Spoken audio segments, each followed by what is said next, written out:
last couple of videos we've been looking at the streetcars of Port Huron, and we left off downtown near the courthouse with this photograph, or rather this postcard right here, showing the streetcar going down Broad. Before we head north of Port Huron, we showed you this streetcar here in our last video, and it was the South Park streetcar. And I found another article in a newspaper that was submitted here by Marianne Stevens. She submitted this photo of her father-in-law, Harvey Stevens, of Port Huron, aboard the South Park streetcar. And this gives a little nicer look, a little closer look at that streetcar anyway. As we go north out of town, we see one of the changes the streetcar line made. Most changes was from expansion of the streetcars as they expanded out into the areas outside the city. But occasionally, such as this one that we're going to look at, the change was just strictly a change. The intersection that we're looking at is the one from Pine Grove and Stone Street intersection. And the streetcars used to go down Stone Street for many years. They went down Stone Street to State. But in 1886, that route was changed. It went down Pine Grove to Elk Street. And then Elk Street, it went east on Elmwood. And then later on, as we see from this diagram here, they expanded further and went west on Elmwood. And the reason for that being is that it gave the folks an opportunity, not only the local folks, but tourists as well, to go to the driving park, or as we would know it today, the racetrack. And we're fortunate to have these rare photos of the racetrack. Today, the intersection of Stone Street and Pine Grove looks like this, with the original tracks going to the right down Stone Street. But in 1886, it would have looked more like this here. If you look in the distance, you can see the streetcar coming up the tracks. You can see the tracks there on Pine Grove, which went as far as Elk Street. But you no longer see any tracks on Stone Street. And where that streetcar is, right about the beginning of Elk Street, on the right there, you see a building kind of with a tower on top. That was American Machine Company, which is pictured here. Today, that block is where the Kara Simpson Funeral Home is. But when I was growing up, this is what it looked like right here. That house was my house. I lived on the corner of McPherson and Elk Street. And right next door was McGill Coal Yards, which you'll be able to see in this little video clip I have here. Anyone growing up in that area certainly will remember McGill Coal Yard, Kerr Lumber Company right in there. Tree Living Coal was behind our house, just off of Stone. And here you see the billboards. McGill Coal Yard is behind it. This is where the building previously, American Machine, was where McGill Coal Yard was. But when I was living there was no streetcar tracks going down Elk. When I was just a small boy, they did pave Elk Street, and perhaps at that time they took the streetcar tracks out. I really don't know, but I'll give you some picture here of them doing the work on Elk. Today, this is what Elk Street looks like, where it leaves Pine Grove, and this is where the streetcar tracks would have left Pine Grove as well. And the parking lot to the south of the funeral home would have been where McGill Coal Yard was, and also the American Manufacturing Company. And the parking lot on the north side of the funeral home would have been where my house was. If you go down to the end of Elk and take a right and go all the way down, you'll hit Gratiot. And that's where this photograph here is taken. This photograph here may have been taken right around that time period of the change. It looks like they're laying tracks, or at least renovating the tracks to some degree. And if that building in the background looks familiar, that's because it's still there today. And today it looks like this. This used to be the old Grand Trunk Hotel. And then the Grand Trunk Station would have been very close behind it. So I imagine the streetcar lines got their share of customers from both the hotel and from the Grand Trunk Station there as well.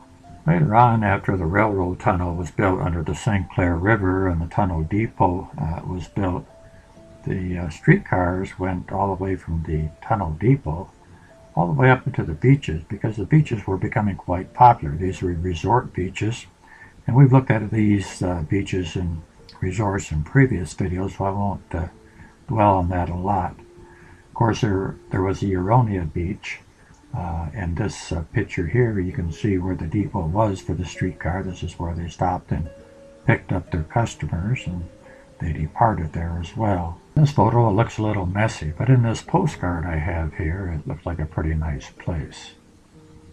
Something that would welcome the passengers after that long ride from the city.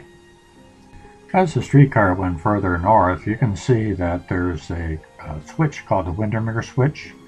I believe all these switches were so that they could switch in and go closer to, for example, the hotel or the resort, and then get back on the main track again.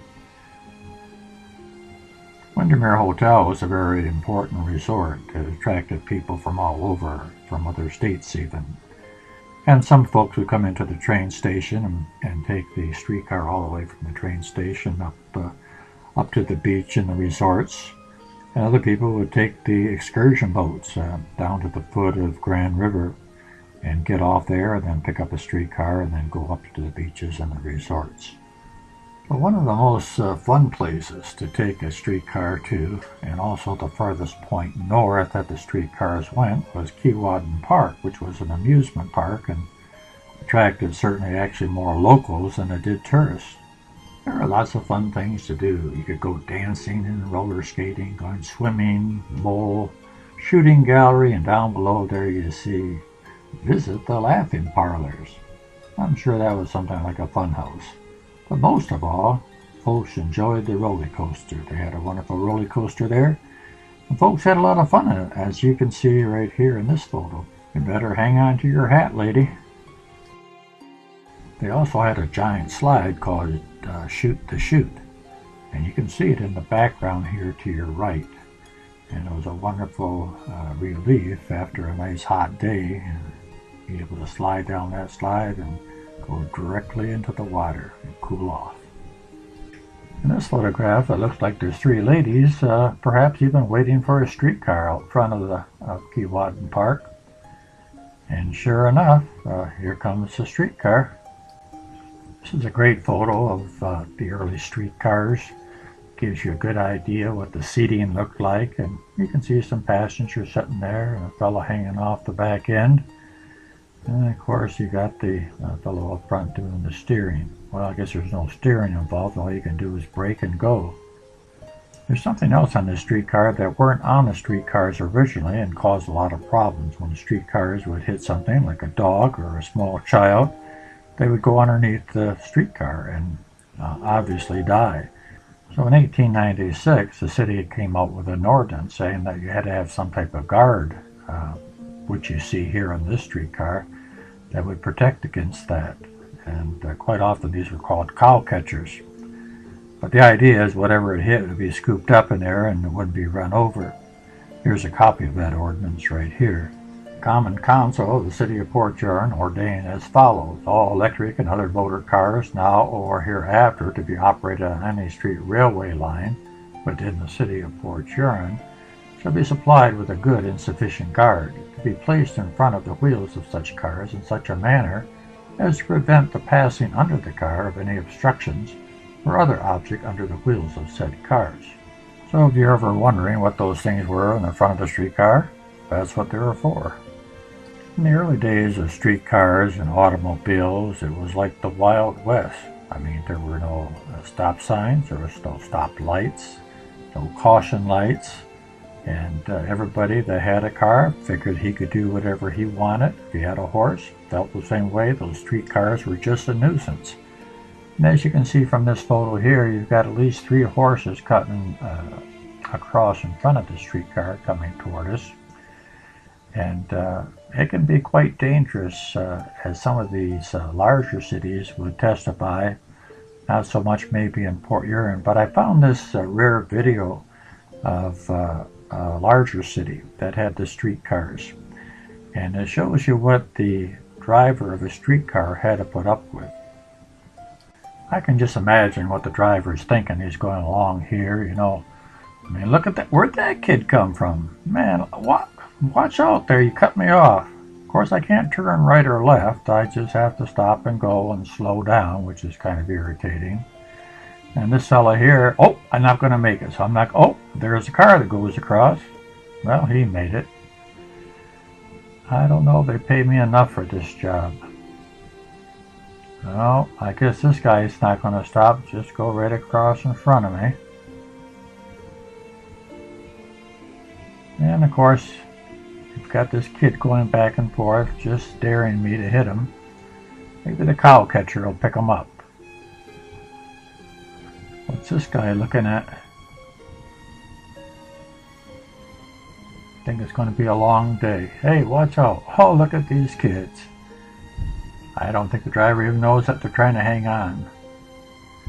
You'll see a couple cars here in a second, I think, where they were actually hanging on and got on the back. Looks like they're still trying. Well, looks like this fella's not going to look to his left at all. I guess I'll have to slow down.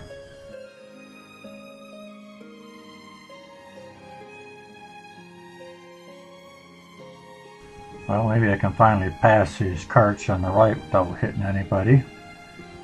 Well, what's this guy doing in the middle of the tracks? Is he playing chicken with me? I don't believe this. Watch out, fella! Turn! Boy, that guy almost went across my tracks. And this guy's still standing in the middle of the way.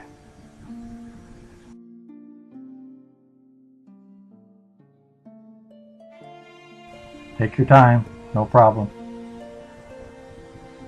Oh, cut me right off.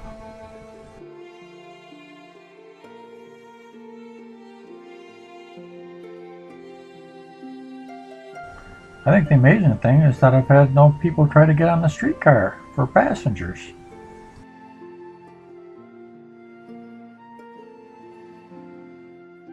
Wow, this horse is going to get hit by 2 streetcars.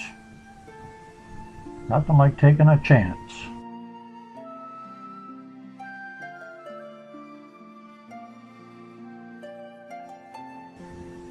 Well, one of the boys finally got on a car, and he's waving to us. Hey, driver don't know I'm here. I'm having lots of fun. Coming up here in the left, it looks like one of those horse cars, but I don't see any tracks, so maybe it's an omnibus. And sometimes the driver wasn't able to stop, as you can see from this photograph here. This used to be a car. It challenged a streetcar and it lost. In our next video, we'll look at the interurban streetcars that ran from Detroit to Port Huron.